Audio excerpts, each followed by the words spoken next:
So in this question we're going to look at a combination of a couple of techniques. First of all, I've drawn the parabola as given by the information, x squared equals 4ay, so we know that the vertex of this thing is through the origin, 4ay, so I know that a is equal to 1 in this case, and so what I've done is I've labelled, and I'll just label this down here, here is the focal point down there. And so now notice I've changed the scale. I got lazy and changed the scale here, so this would be 2, -2, -4. Make sure it's okay to have a different scale than the x-axis and the y-axis, but this would have to be -2, etc. And so if I drew the directrix, if I'm asked to, then this would be y equals -1. Okay, now show that the tangent at P has the equation. Now, when we see the word tangent, as we move through this course, the word tangent is associated with the derivative. So we're trying to find the derivative of the original function, okay, because tangent means we have to find a gradient. So working down in this area down the bottom, we have if x squared equals 4ay, then y equals x squared over 4. And therefore dy dx equals, well, you bring the 2 down, so it becomes 2x over 4. And of course you simplify that to be just x on 2. So that's my gradient function. Now, the proper working then is to say when x equals, now we're given the point 8, 16, so when x equals 8, my gradient, okay, so dy dx, which is our m value, right, is 8 over 2 is 4. Okay, so that's that piece of information. Now, I'm going to use the coordinates now to find the gradient of this line. Now, I've already drawn this tangent here already. But y, so here's how we do it, y, and you know this, y minus 16 equals m y minus 8. Okay, y minus,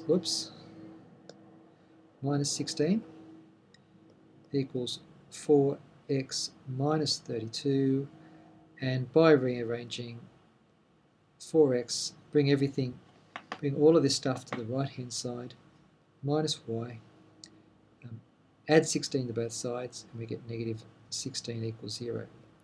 So we're using a derivative process here to find the tangent function or the gradient function, but we're interested in it at the particular point of 8, so we substitute 8 into the function, this function, to get the gradient.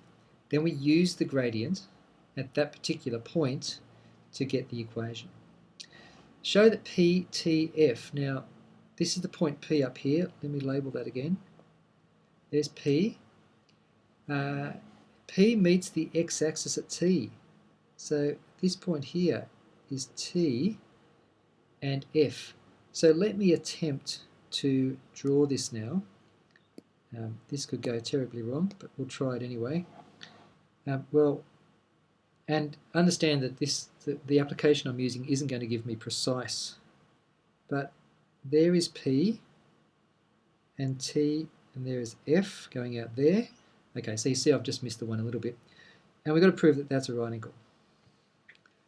Now, how do you do that? Well, the best way then is to look at gradients. What's the gradient of PT? Well, we know the gradient of PT is 4. And what we need to show is the gradient of ft is -1/4. Okay, because that's what proves perpendicular lines. Now ft, well, the gradient of ft is equal to the difference of the y's. Now let's have a look at this. This is the point 0, 1. This is the point 4, 0. So the difference of the y's is y minus 0 is 1, 0 minus 4 is -4, And that is exactly what we wanted. So now, show that that is insufficient to answer this question. So what we need to say is, you might say, since the gradient of ft times the gradient of pt equals 4 times that's times negative 1 and 4 equals negative 1, then ft is perpendicular to pt. I hope you can read all this.